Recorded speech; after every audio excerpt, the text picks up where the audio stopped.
কয়টা বৈশিষ্ট্য থাকলে আর কিছু না হইলেও চলে? এর মধ্যে একটা কি? সত্য বলা। কি বলা? সত্য তো নাকি একটু একটু মিথ্যা বললে অসুবিধা নাই?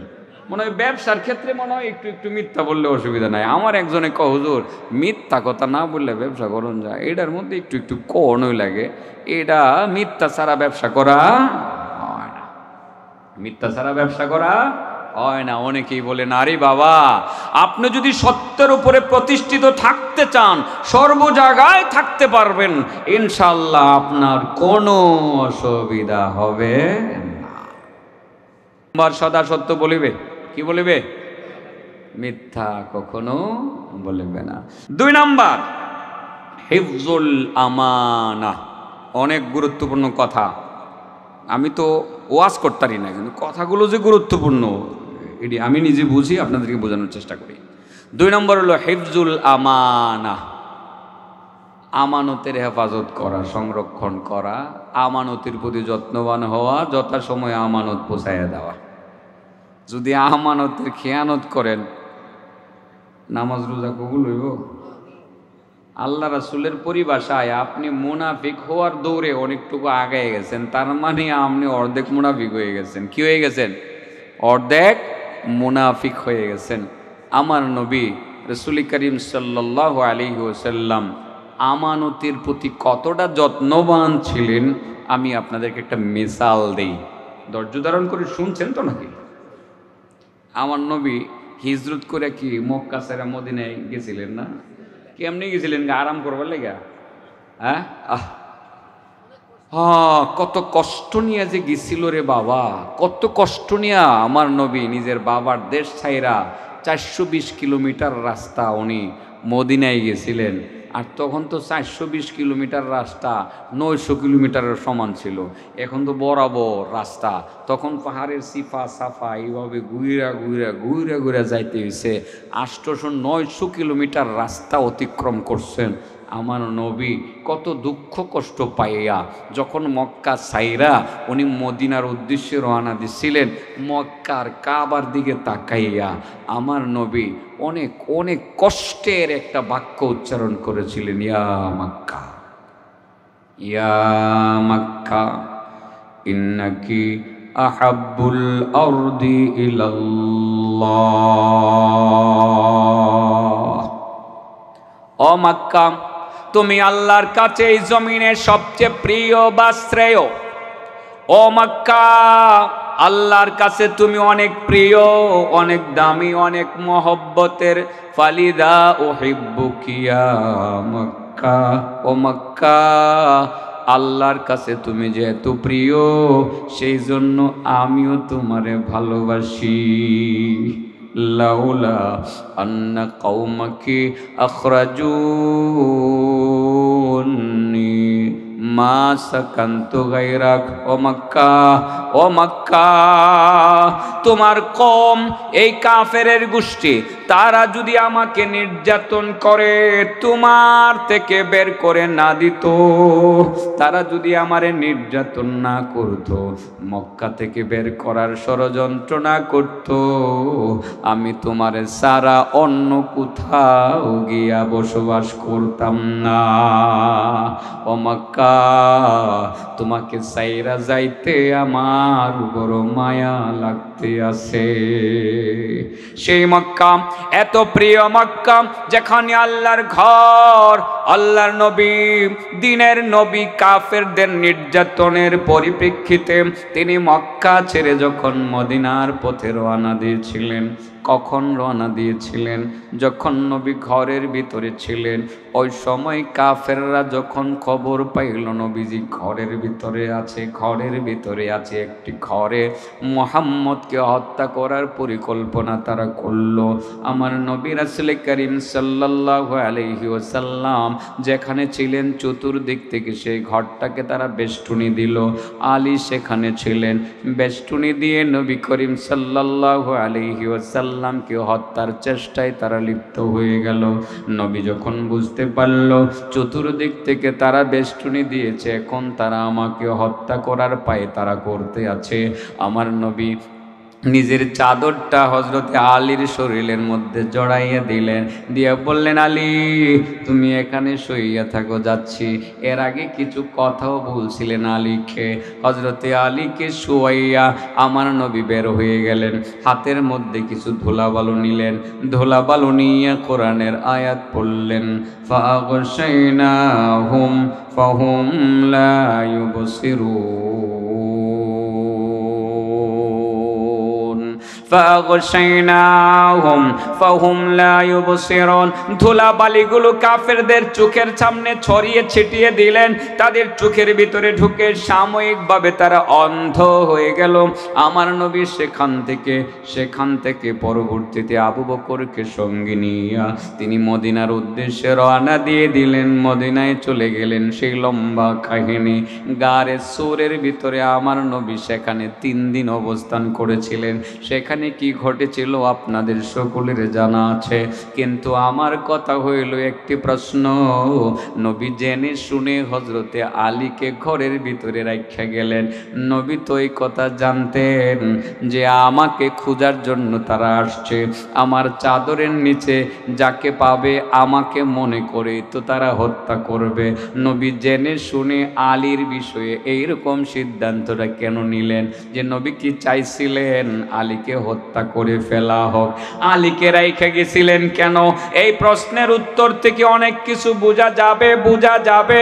আমার নবী আলী মারা যাবে, আলীকে হত্যা করা হবে, সেই চিন্তা নবী করেন নাই। কারণ আমার নবী তো যা করতেন জেনে শুনেই করতেন, আল্লাহর কাছ থেকে ওহির মাধ্যমে জেনে শুনেই করতেন। নবী জেনেছিলেন তারা আলীকে কিছুই করতে পারবে না বা কিছুই করবে না, সেই জন্য আলীকে চাদরের নিচে শোয়াইয়া গেছিলেন। কেন শোয়াইয়া গেছিলেন? কারণ ছিল, কারণ আমার নবী তিনি ছিলেন বিশ্বস্ত, আল আমিন, সত্যবাদী এবং আমানতের সংরক্ষণকারী। আমার নবীর কাছে মানুষ আমানত রাখতো, কাফেররাও টাকা পয়সা রাখতো, স্বর্ণ রূপা রাখতো, হীরা মণিমুক্তা আমার নবীর কাছে আমানত রাখতো, ইহুদিরা রাখতো, মুশরিকরাও আমার নবীর কাছে রাখতো। আল্লাহর নবী এখন হিজরত করে মদিনায় যাচ্ছেন, আমানতগুলো পরিশোধ করবেন কিভাবে? সুবহানাল্লাহ বলেন। আলীর কাছে বলে গেছিলেন, আলী এখন যদি আমি মদিনায় চলে যাই, কাফেররা খারাপ ধারণা করবে, তারা বলবে মুহাম্মদ আমাদের টাকা পয়সা নিয়ে ভাগছে।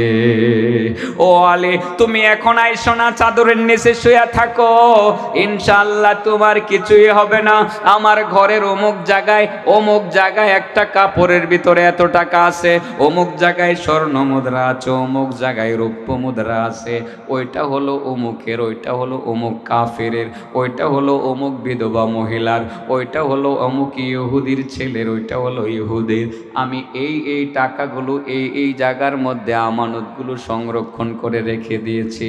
ও আমার সাহাবী আলী, তুমি একটা কাজ করবা, আমানতগুলো প্রত্যেকের বাড়িতে গিয়া ঘরে ঘরে তুমি আমানতগুলো আদায় করে দিয়ে আসবা।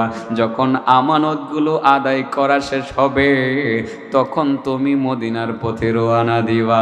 যেই কয়দিন লাগুক, দেরি হইলেও তুমি আমানতগুলো ঘরে ঘরে আদায় করে দিয়া তারপরে তুমি মদিনার পথে রওনা দিবা। হযরত আলী আমার নবীর পক্ষ থেকে প্রত্যেকের আমানতগুলো ঘরে ঘরে পৌঁছাইয়া দিয়েছেন। পৌঁছাইয়া দিয়া বেশ কিছুদিন পরে তিনি হিজরত করে মদিনায় গেছেন।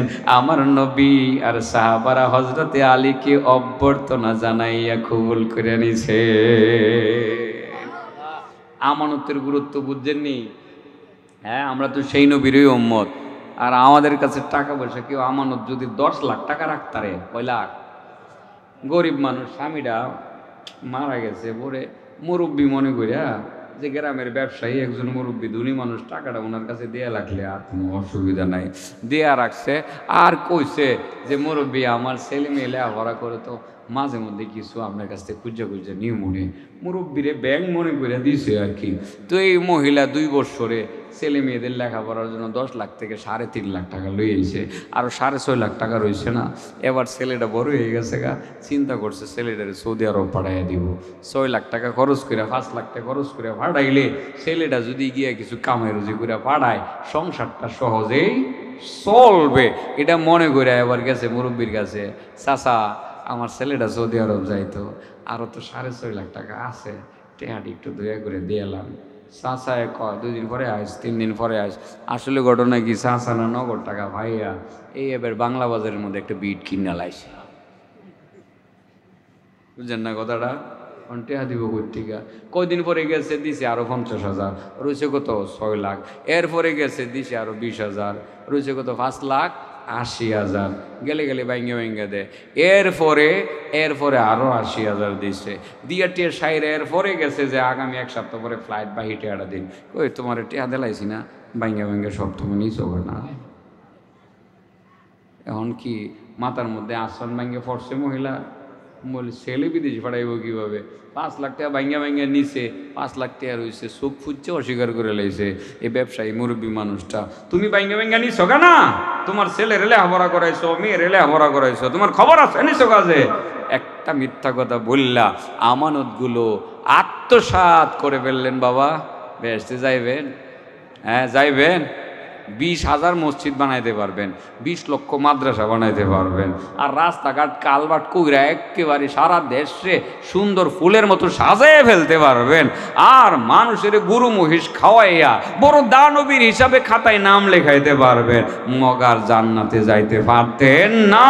1টি টাকা আত্মসাৎ করেছেন, মাত্র 1টি টাকার কারণে আপনার জাহান্নাম অবধারিত।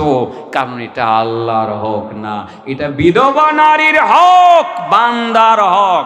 আল্লাহ বলেন আমার হক হলে আমি মাফ করে দিতাম, আমি ওই বিধবা নারীর হক মাফ করতে পারবো না যতক্ষণ পর্যন্ত ওই বিধবা নারী তোমাকে ক্ষমা না করবে, আমি ক্ষমা করব না।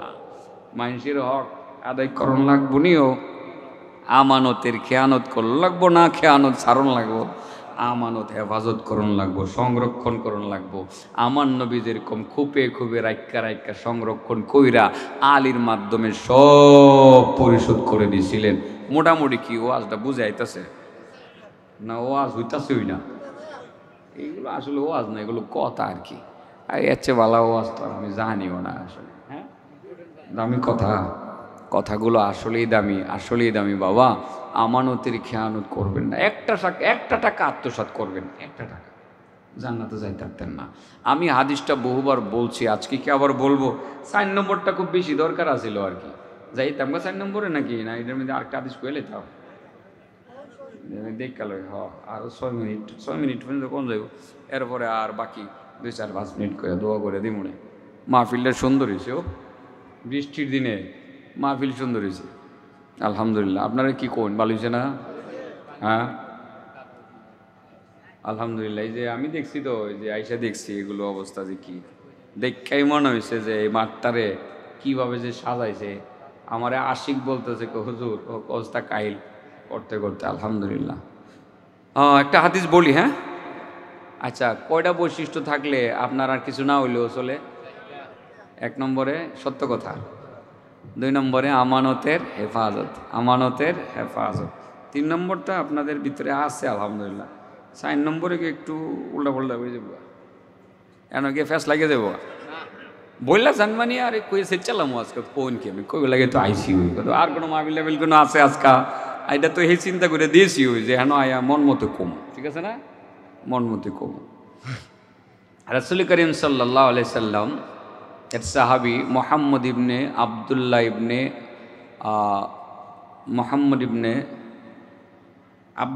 মোহাম্মদ ইবনে জাহাস, সম্ভবত নাম এদিক সেদিক হয়ে যেতে পারে, একটু ওলট পালট হইতে পারে, সাহাবি।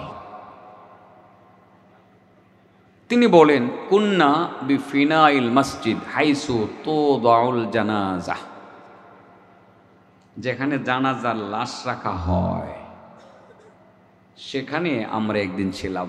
মসজিদে নববীতে জানাজা হয় না, যারা হজে গেছেন প্রতি ওয়াক্তে জানাজা হয়, আর মসজিদুল হারামে তো প্রতি ওয়াক্তে 1-2টা না, মানে একবার মিস গেছে না, মসজিদুল হারামে মিস যায় না। তো মদিনায় মাঝে মধ্যে মিস যায় না, একক ওক্ত মিস জায়গা, কিন্তু দিন মিস যায় না, পুরা দিন মিস যায় না। কিন্তু মসজিদুল হারামে কাবা যেখানে, সেখানে 1 ওক্ত মিস যায় না। খুদার 30টা দিন 5 ওয়াক্ত নামাজের পরে জানাজা 2টা 4টা 10টা 20টা করে একসাথে আছে, মানে একসাথে ভরে ফেলে আর কি।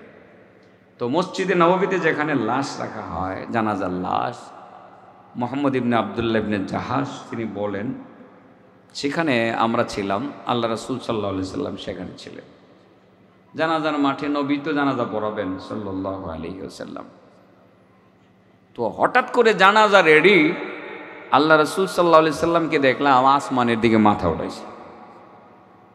এই যে রাফা রাসাহু ইলা সামা, মাথা আকাশে উঠাইছে। কতক্ষণ তাকায় রয়েছে, তাকায়া সুম্মা তাআ বাসারা, মাথাটা এরপরে নিচে নামাইছে। নিচে নামায়া কয় সুবহানাল্লাহ সুবহানাল্লাহ সুবহানাল্লাহ 3 বার। কয়বার বলছে? চেহারাটা একেবারে মনে হয় খুব দুশ্চিন্তাগ্রস্ত। আল্লাহ মা নাযালা মিনাত তাশদীদ, আয় কি কঠিন আযাব, আয় কি কঠিন আযাব, ভয়ঙ্কর ভাবে বলতেছেন। এখন যদি এইভাবে আমিও বলি হায় রে কি কঠিন আযাব, আপনারা ভয় পেয়ে যাবেন, হুজুরে কি করে আসমানের দিকে ছায়া, ঠিক না বেটি? তো যেখানে আমার তো আমি আসমানের কিছু দেখি না, কারণ আমি আর আমার চোখ আর নবীর চোখ তো এক না। আমি তো ঘুমাই গেলে খবর নাই, আমার নবী ঘুমাই গেলেও সব দেখছে, ঘুমাই গেলেও। কারণ নবীর এই চর্মচক্ষু ঘুমাইতো কিন্তু অন্তর ঘুমাইতো না, সজাগ। অন্তরে কি সজাগ ছিল।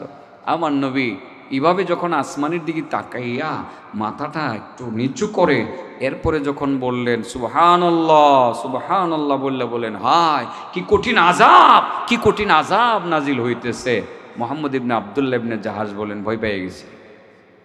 এখন যে জিজ্ঞাসা করবো ইয়া রাসূলুল্লাহ কি কঠিন আযাব, কার জন্য আযাব, কেন আযাব, কাকে আযাব দেওয়া হবে, কেন দেওয়া হবে, কার জন্য আযাব নাজিল হইতেছে, কেনই বা নাজিল হইতেছে, এটা যে জিজ্ঞাসা করবো রাসূল সাল্লাল্লাহু আলাইহি সাল্লামের চেহারার দিকে তাকাইয়া আমার সাহসটাই হইছে না। ভাবলাম দেখি নবীজি একটু ঠান্ডা হোক, আজকে না হোক কালকে নবীর কাছে বল মনে ইয়া রাসূলুল্লাহ যে আপনি আসমানের দিকে চাইয়া আবার মাথাটা নিচের দিকে নামাইয়া আপনি বলছিলেন হায় রে কি কঠিন আযাব, হায় রে কি কঠিন আযাব নাজিল হইতেছে, এটা কি বলছিলেন জিগা মনে। পরদিন তিনি বলেন গেলাম নবীর কাছে, নবীর গিয়া দিয়ে আজকে ঠিকই আছে, নবী ঠান্ডা। বললাম ইয়া রাসূলুল্লাহ গতকাল যে জানাজার মাঠে মাথাটা আসমানের দিকে উঠাইয়া বলছিলেন হায় কি কঠিন আযাব, কি কঠিন আযাব, কি কঠিন আযাব, ইয়া রাসূলুল্লাহ এটা কি বলছিলেন একটু বলবেন? কার জন্য আযাব নাজিল হচ্ছিল, কেন নাজিল হচ্ছিল, কোন অপরাধে নাজিল হচ্ছিল, কিভাবে নাজিল হচ্ছিল একটু বলবেন কি? রাসূল বলেন হ্যাঁ গতকাল জিজ্ঞাসা করলেও তুমি উত্তরটা পেয়ে যাইতা, আজকে জিজ্ঞাসা করছো উত্তরটা নিয়ে নাও। আমি দেখছিলাম কঠিন আযাব যে দেখছিলাম এটা ওই সমস্ত লোকদের ক্ষেত্রে দেখছিলাম যারা মানুষের কাছ থেকে কর্জ আনে 1 টাকা 2 টাকা বা 10 টাকা আইনা টাকা আদায় করে না, ওই সমস্ত লোকদের ব্যাপারে আযাব নাজিল হইতে দেখছিলাম। কি কঠিন আযাব যে দেখছিলাম। মনে রাখবা, মনে রাখবা, একটা কথা মনে রাখবা, তোমাদের কেউ যদি কতিলা ফি সাবিলিল্লাহ আল্লাহর রাস্তায় যদি শহীদ হয়ে যায় সুম্মা উহিয়া তারপরে আবার তাকে জীবিত করা হয়, আবারও যদি শহীদ হয়, আবারও যদি সে জেতা হয়, আবারও যদি শহীদ হয়, মা দাখালাল জান্নাহ হাত্তা ইয়াকদিয়া দাইনা, যতক্ষণ পর্যন্ত সে তার ঋণ পরিশোধ না করতে পারবে ততক্ষণ পর্যন্ত সে জান্নাতে যেতে পারবে না। তো বাবাজি ঋণ আমানত তো একটা ঋণের মতোই, আর এমনি কর্জ খাইছিলেন বাজার থেকে সেটাও ঋণ। মারা গেলেন জান্নাতে যাওয়ার তো আপনার কথা, কিন্তু দরজাটা দিব বন্ধ কইরা দিয়া কইব যে নিল কি উত্তর পাড়ার কলিমুদ্দিন সরকার যে তোমার কাছে 5টা টাকা পাইব, ফান খাইছিলা, ফানের দোকানদার এই টাকাটাকে দিয়া পরে আইও, এরপরে জান্নাতও যাইবা, নাইলে যাইতার তা না। আচ্ছা বাবাজি আপনি ওই সময় কি কলিমুদ্দিন সরকারে খুঁজা পাইবেন? পাইতেন না। আচ্ছা ধরেন ফাইলেন, টেয়া পাইবেন কই? হ্যাঁ টেয়া পাইবেন কই? টেয়াও পাইতেন না। তাইলে ঋণ পরিশোধ কি মরার পরে গিয়ে করবেন নাকি আজকে কালকে করে নেবেন? আর আমানত যে রাখছিল এটা কি মরার পরে দেবেন না আজকে দিলাইবেন? আমারে কয়দিন আগে একজন আলেম, ওনার বাড়ি হলো নিকলি নরসিংদী থাহে, আমারে 15,000 টাকা দিন। তো আমি কই আচ্ছা দিলাম, সোমবারে দিয়ে এলাম, যদি সোমবারে না দিতারি তাহলে হাসরের মাঠে নিয়ে। মজা করে কইছে আর কি, ভালো আলেম। সোমবারে যদি না দিই তারি তাহলে আসরের মাঠে দিয়ে 70 গুণ লয়ে যায় না। পরে টাকা দিছি, অর্থাৎ ওনার টাকা আছে হয়তো বাসায় আছে, এখন প্রয়োজন দরকার যাইব বাজারে শাড়ি কিনতে যাইব আর কি, জাকাতের জন্য কিছু আলাদা শাড়ি কিনা নিকলি আইনা বিতরণ করব। তো শাড়ি কিনা আইনা আসরের নামাজের পরে আবার টাকা দিলে হয়েছে। আমি বললাম ভাই আসরের মাঠে না পরে দিবেন, কো ভাই এই ঝামেলাটা যাই থাকতাম না, আছে লয়েছেন গা। মজা করলেন, আজকাল লইয়ে যান গা। আসলে তাই তো করা উচিত। আপনার ঋণ যত সম্ভব আজকেই পরিশোধ করেন। আপনি আগামীকালের অপেক্ষায় করছেন কেন? চুপটা বন্ধ হয়ে গেলে আপনার ঋণ আপনার ছেলে পরিশোধ নাও করতে পারে, ঠিক না বেটি? ঋণ এটা রাখবেন না। আমানত রেখেছেন কেউ আপনার কাছে, আমানতটা যথাসময়ে হেফাজত করবেন আপনি এবং পৌঁছাইয়ে দিবেন। এই গুণগুলো যদি আপনার মধ্যে থাকে আর কিছু না হইলেও চলবো। এটি তো হাদিস ছিল, আরবাউন ইদা কুন্না ফিকা ফালা আলাইকা মা ফাতাকা মিনাদ দুনিয়া। যদি 3টা বৈশিষ্ট্য তোমার মধ্যে থাকে আর কিছু না হইলেও চলবো। 1 নম্বর সত্য কথা বলা, 2 নম্বর আমানতের হেফাজত করা। আমার নবী আমানতের হেফাজত করছিলেন কিনা? করছিলেন। এই জন্যই তো কি বলা হইতো আমার নবীরে? আল আমিন। কি বলা হইতো? সত্যবাদী, বিশ্বস্ত। আল্লাহু আকবার। কয়টা গেছে ও? হ্যাঁ, আরে না, মাত্র 2টা গেছে। 2টা গেছে। 1 নম্বর সত্য বলিবে আর আমানত সংরক্ষণ করিবে। 4 নম্বরটা তো আগুন লাগবো কি তুলে মুলে লিখে দেবো আর কি, একদম তুলে মুলে লিখে দেবো। 3 নম্বর ওয়াহুসনুল খুলুক। 3 নম্বর হইল উত্তম চরিত্রের অধিকারী হওয়া। চরিত্র ভালো হয়ে গেলে গা এর দ্বারা কি আর কোনো ওই যে ঝামেলা হইব? আরেক বেটার বউয়ের দিকে তার চাইতে মন চাইব? হ্যাঁ, পরকীয়ার দিকে কোনোদিন যাইতো না, সুদও খাইতো না, ঘুষও খাইতো না, গালিও দিত না, থাপ্পড়ও দিত না। কি সুন্দর চরিত্র ভালো। আর এই চরিত্র ভালাটা যে কত বড় বেনিফিটের কথা! আল্লাহু আকবার, আল্লাহু আকবার। আল্লাহর রাসূল বলেন যে মিজানের পাল্লার মধ্যে যতগুলো নেক আমলকে উঠানো হইব, উত্তম চরিত্রের চেয়ে ভালো কোনো আমল মিজানের পাল্লায় উঠবে না। সুবহানাল্লাহ বলেন। তার মানে নেকির পাল্লায় উত্তম চরিত্রের যে বিষয়টা, উত্তম আচরণের যে বিষয়টা, এটাই হবে সবচেয়ে বেশি ভারী। সুবহানাল্লাহ বলেন। তার মানে এবার বলেন যে আপনার নেকির পাল্লা ভারী করার জন্য বেশি বেশি নামাজ পড়লেই চলবো না চরিত্র ভালো করে লাগবো? আর চরিত্র যদি ভালো হয় নেকির পাল্লা খুব তাড়াতাড়ি ভারী হবে। খুব তাড়াতাড়ি কি হবে? ভারী হবে। فَأَمَّا مَنْ ثَقُلَتْ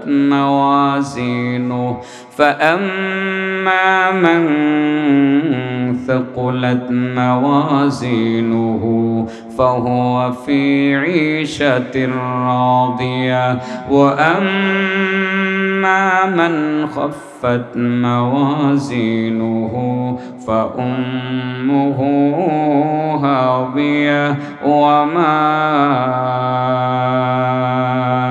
أدراك ما هي نار حامية।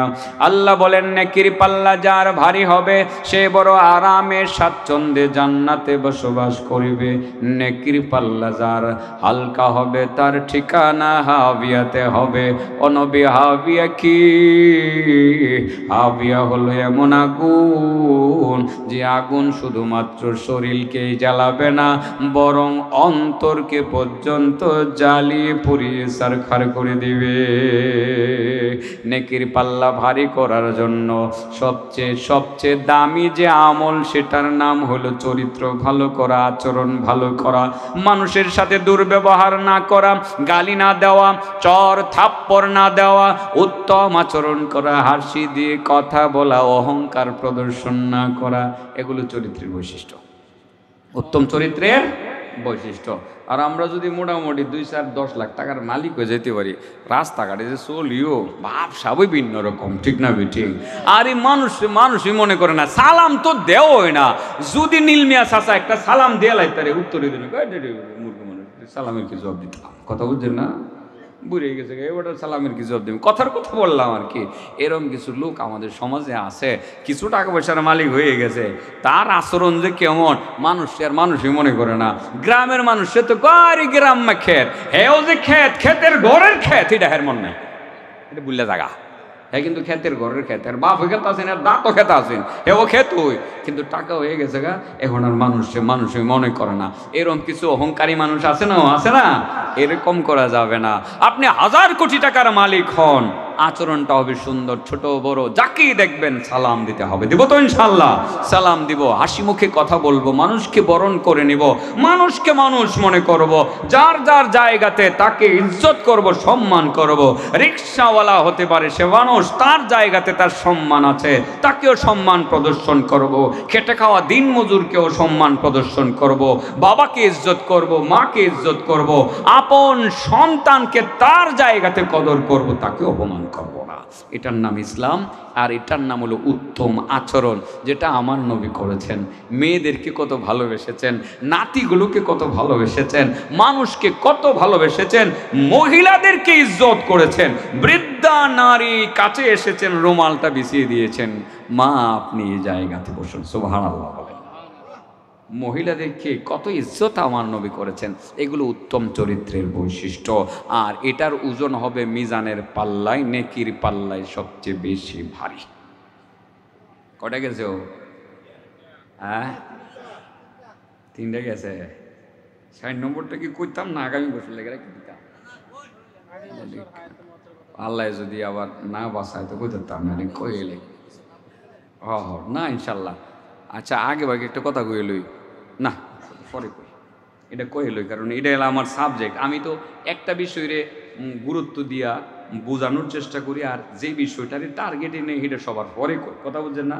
এই টার্গেটেরটা পরে, এর আগেরগুলো টার্গেট ছিল কিন্তু চূড়ান্ত টার্গেট ছিল না, এটা চূড়ান্ত টার্গেট।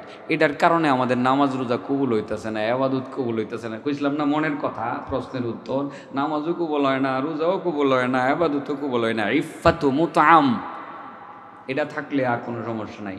তার মানে হলো আপনি যেই জিনিসটা খান, এই জিনিসটা যদি পবিত্র থাকে আপনার আর কিছুই লাগতো না, আর এটা যদি অপবিত্রতা হয়, এটা যদি আরেকজনের হক হয়, এটা যদি কি হয় আরেকজনের হক হয়, ধরে নেন আপনার বোনের হক ওই, ধরে নেন কার হক, বোনের হক ওই, ধরে নেন বোনের হকটা মাইরা দিয়েছেন, বাপটারেও আপনি এমনভাবে ফরাইছেন, বুড়া গালে দূরে লয়ে গেছেন, আব্বা লঞ্চে একটু ওয়াজিদপুর থেকে গিয়া বাপের দলিল মুলিল লেহায়া, আব্বা একটা স্বাক্ষর করুন, কি লেখতাছস ফুত, আব্বা একটা বাইনা দলিল করতেছি আর কি। একদম বাপ তো বুঝে না, অর্থাৎ সব সম্পদ নিজের নামে লেখা লয়ে গেছে গা। কেড়ে লেখছে ফুতে, কেড়ে লেখছে কারণ বোনেরা কি সম্পদের ভাগিদার হয়ে যাবে, বোনদেরকে বঞ্চিত করার জন্য এই বুইরা চাচারে দিয়ে সব লেহায় লয়ে গেছে গা। এরকম আছে না নাই? আছে না নাই? বাটপার শ্রেণীর ভাইয়েরা আছে না নাই?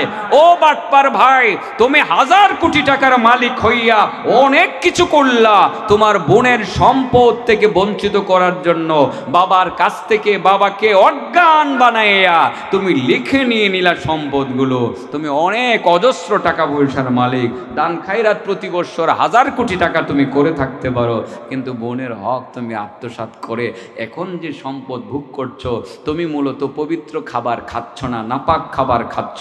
মনে রাখবা, তোমার নামাজ রোজা হজ যাকাত ইবাদত আল্লাহর দরবারে কবুল হবে না।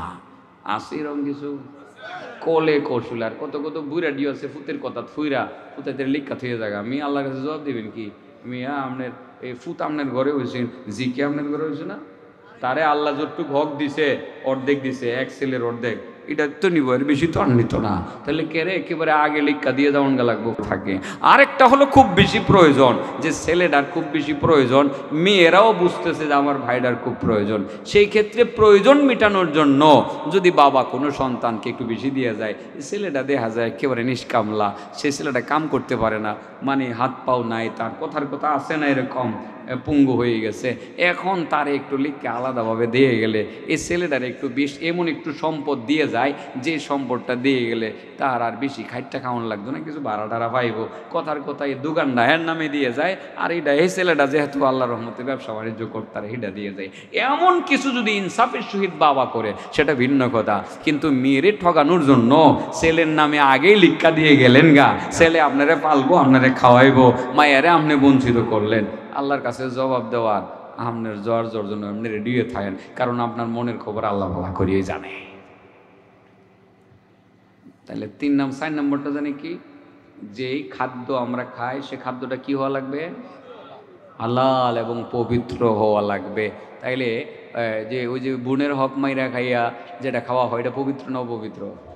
আচ্ছা, আরেকটা কই, আপনি যে 10 কোটি টাকার মালিক, জাকাত দিলেন না, তো জাকাত দেওয়া মানে সম্পদকে পবিত্র করা, জাকাত না দিলে সম্পদটাকে পবিত্র থাকে না, অপবিত্র হয়ে যায়। তো এটার মধ্যে গরিবরা হক আছে না? গরিবের হক আছে না? তো গরিবের হকটা যে আপনি জাকাত না দিয়ে খাইতেছেন, আপনি 5টা মসজিদ বানায় দিলেন, আপনার এবাদত কি কবুল হইব? কবুল হইতো না। আপনার নামাজ কবুল হইতো না, আপনি জান্নাতে যাইতে পারতেন না। আপনার এই খাবারটা পবিত্র হওয়া লাগবে। এবার আবার নতুন করে বলি, বাবাজি, কয়টা জিনিস হইলে, কয়টা বৈশিষ্ট্য থাকলে আর কিছু না হইলেও চলবো? ও 1 নম্বর কি? সদা সত্য বলিবে। 2 নম্বর আমানতের সংরক্ষণ করিবে। 3 নম্বর আচরণ ভালো করবে।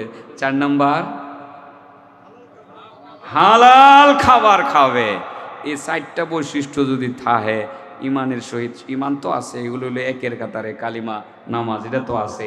এরপরে যদি ওই 4টা জিনিস থাকে, আল্লাহর রাসূল কয় তার আর কিছু না হইলেও চলবো, তার আর কিছু না হইলেও চলবো। তার মানে কি বুঝাইছে? বেহেশতে যাইব গা, কই যাইব গা? তাহলে সদা সত্য বলিব, আমানতের সংরক্ষণ করব, আমানত আদায় করে দেব, চরিত্র ভালো করব এবং খাবারটাকে হালাল খাবার খাবো। মন থাকবো তো ইনশাআল্লাহ?